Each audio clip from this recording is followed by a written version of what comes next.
Our special guest today, which is just our real pleasure, to welcome Linda McMahon, the 25th Administrator of the U.S. Small Business Administration. As a member of President Trump's cabinet, she advocates on behalf of the 30 million small businesses in America. She leads a team of professionals dedicated to ensuring entrepreneurs have support and tools they need to start, grow, and succeed in business, specifically through access to capital and federal contracting opportunities, counseling and mentoring, and financial assistance following declared disasters. Ms. McMahon has been a longtime advocate for women in leadership and business, and that has been widely recognized as one of the country's top female executives. She stepped down as CEO of WWE in 2009 to run for the U.S. Senate and was the Republican nominee to represent the people of Connecticut in 2010 and 2012. We'd like to really welcome to the stage Ms. McMahon. Administrator.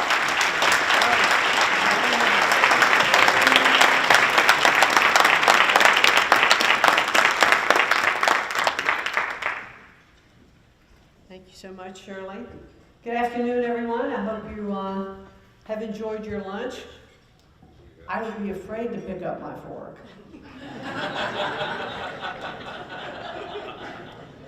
But I don't mind if you do. It is really a pleasure to be here. You know, I always love to be able to mingle a little bit before I come up to give comments, because I hear some of the nicest stories. And one of them that I heard just a minute ago, Bob, where are you? You were just talking to me. Bob was telling me, he said, well, let me just, tell you something that we were able to do in our HUBZone. So we had one of the employees in the company there, and it was very difficult for her to keep her job because she was just having a difficult time managing her finances, and she somehow couldn't manage to pay her rent on time. So she was not going to be able to keep her job, etc. He said, so we kind of took her under our wing. We made arrangements for her pay to be made directly into the landlord's account, so her rent got paid and she got to keep her job. And those are the kind of stories I really like to. Thank you, Bob, for sharing that. Who says government doesn't have any heart?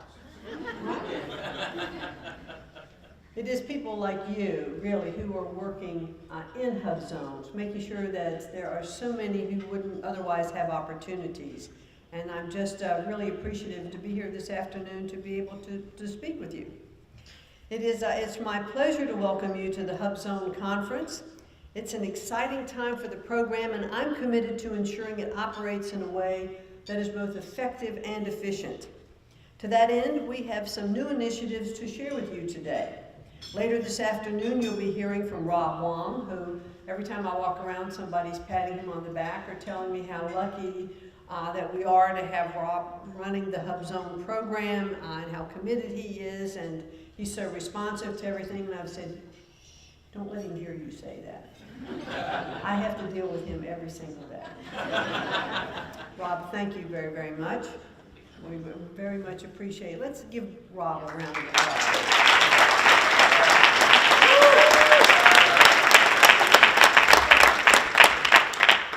Later this afternoon, Rob is going to share with you in more detail some things that we are doing, I think, to improve our HUBZone program.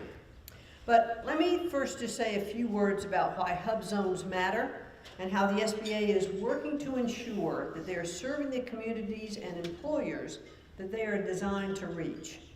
The SBA's mission is to help power the American dream. Think about that. Power the American dream. The agency works to improve opportunities for small businesses, helping them start, grow, expand, or recover through our lending, counseling, and training resources. That includes helping small businesses get more contracts from government agencies. And I heard from some of you this morning that you are not only a HUBZone company, but you're also an 8A company. So that's fantastic. Rob's trying to break down a lot of those silos and have different agencies work together. The federal government has a goal that 23% of its contracting dollars go to small businesses. In 2017, that goal was exceeded for the 4th straight year. That deserves an applause.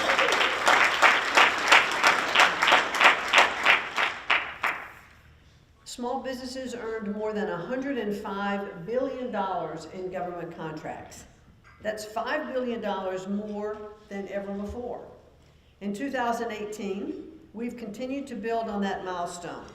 We appear to have eclipsed the 23% threshold by the end of the third quarter. As of the close of fiscal year 2018, indications are that the federal government has awarded more than $119 billion in contracts to small businesses. So the easy math is $14 billion more.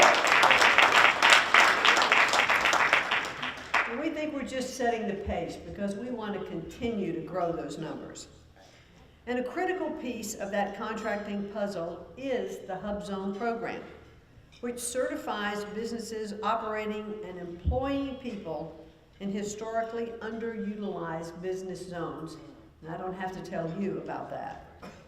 Since leading the U.S. Small Business Administration for the past year and a half, I've had the pleasure of meeting with more than 800 small businesses in 43 states. I've seen firsthand how HUBZones are delivering on the promise to stimulate growth in underserved areas. I recently visited a small business in Florida that manufactures peanut butter. From roasting the nuts to packaging the product, it all happens in this facility. I can't tell you how good it smelled in there. You walk in there and smell peanuts roasting, you salivate the whole time you're there. The owner told me his company is indisputable proof that the HUBZone program works. More than half his employees live in a HUBZone. Many of them are ex-convicts or high school dropouts who needed someone to take a chance on them and maybe help them pay their rent. Several of them have since moved up to management positions. They are excellent employees, committed to the company's success. In exchange, the company trains and mentors them on being good people, not just good employees. You know, I've had an opportunity to visit a couple of companies who have, in HUBZones and out of HUBZones, I'll just digress for a second, who've taken a chance on some of those folks who have, you know, they've paid a price, they committed some infractions, but now they're out. And what I have found with the proper caring and training, that these folks do become some of the most dedicated employees, and recidivism is just being cut so much by giving these folks a chance. I often say small businesses are the glue that keeps communities together. This is a perfect example of that. And when you think about small businesses and communities, whose name do you see on the back of the Little League shirt? It's the local deli, or the local bank, or the local company, whatever that is. It's communities that come together, and small businesses are really the glue in those communities. And I'll digress again for a second. I just got back from the Carolinas after Florence had gone through there and done such devastation and flooding. And I was asked by a person from the media, said, what is it that you find the most rewarding when you come into an area like this, or a common theme that you see? And I said, you know, what is so incredible in our country is how communities come together for each other. The people in the communities extend a helping hand. Someone's trying to move their furniture out of their house that's just been flooded, and suddenly neighbors arrive to help do it, and then those neighbors move on to the next house. It makes me so proud to be able to go out and see how the work in these communities go, especially in time of need and in time of disaster. And I know that in HUBZones, often that is a particular element that you'll find in the HUBZones. I've lost my place now. I've got to find it for a second. We are working to eliminate some of the overly burdensome regulations that stand in the way of stakeholder success. Our HUBZone program is well-intentioned, but we found that many of the regulations penalize small businesses instead of helping them. Let's see a show of hands who believe that. Okay. It has been one of my priorities to fix this program. to ensure eligibility requirements are fair and predictable for employers and the communities they serve.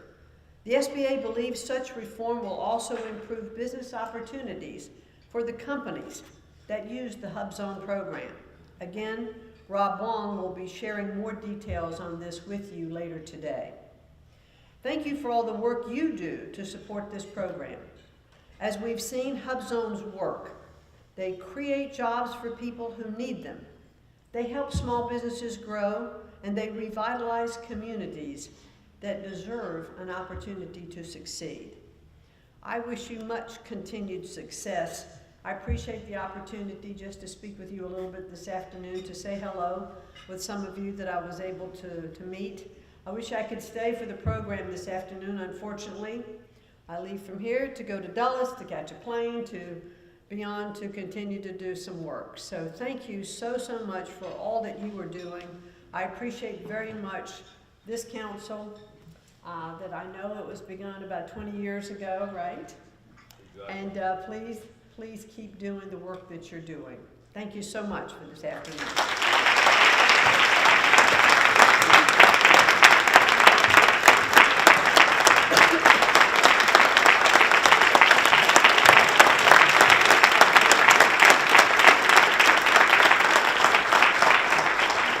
Madam Administrator, we have a special thank you for you. Oh, wow. This was also manufactured by a HUBZone located glass blowing company.